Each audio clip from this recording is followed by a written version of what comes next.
We first heard of them through their drone, nothing more than a mechanical shell powered by what seemed to us like magic. It arrived and introduced itself as a simple automaton, made and discarded by its creators in our fair lands. We noticed at first that its behavior was odd. We figured it was simply a result of it not being socialized enough. One of these oddities were the specific positions it was drawn to in our town.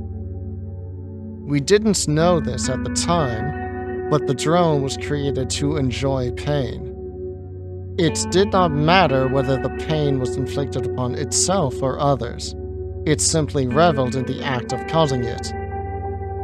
When it revealed its intentions, it did so under the guise of being a cold, logical machine.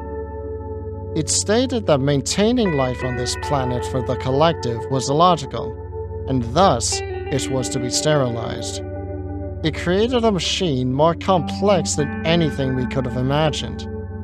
It even managed to convert someone into a mechanical abomination similar to itself. Both were defeated eventually, though the original drone managed to constantly escape from our final judgment. This ageless metal husk would constantly appear, terrorizing the planet with its constant threat.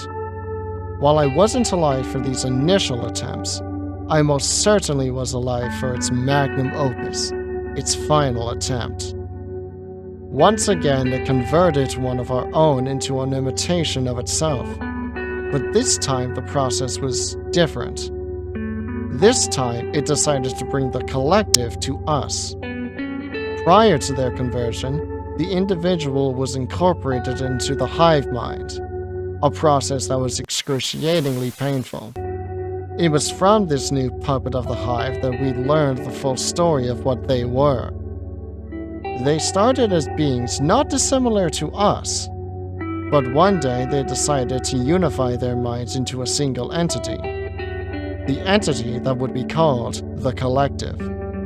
Their organic bodies were considered weak and temporary, so they transferred themselves into purely mechanical bodies so they could exponentially expand throughout all of creation. The drones themselves were not part of the collective and were purely artificial beings. The drone was nothing more than a slave to this sadistic well of minds, and it would not stop if it kept escaping us. While our parents had failed again and again to destroy it, we had succeeded in the end. It's now torn apart, with the parts damaged beyond repair and scattered to various members of the party that eventually destroyed it. We keep them as trophies, knowing that we managed to destroy the creation of the collective minds of multiple generations.